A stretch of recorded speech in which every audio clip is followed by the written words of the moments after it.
Maswerteng gabi po mga ka-STL. Narito na po ang resulta ng STL Bataan para sa araw na to, 3rd January 18, 2026. Araw ng linggo. Naway ang mga natayaan niyo pong mga numero kanina ay manalo nawa ngayong gabing ito, 8 PM. Kaya kunin niyo na po ang inyong mga ticket. Narito na po ang resulta. Ang mga numerong nanalo sa STL Bataan ngayong gabing ito, January 18, 2026. 8 PM third draw result 18 at 10 in exact order. Again, 18 at 10.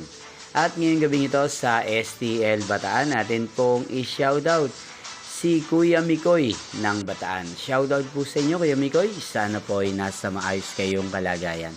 At sa lahat po ng mga taga Bataan, shoutout po sa inyo. Inyo pong napanood ang resulta ng STL Bataan. Magkita-kita pong muli tayo bukas ng alas 11 ng umaga. Thank you for watching.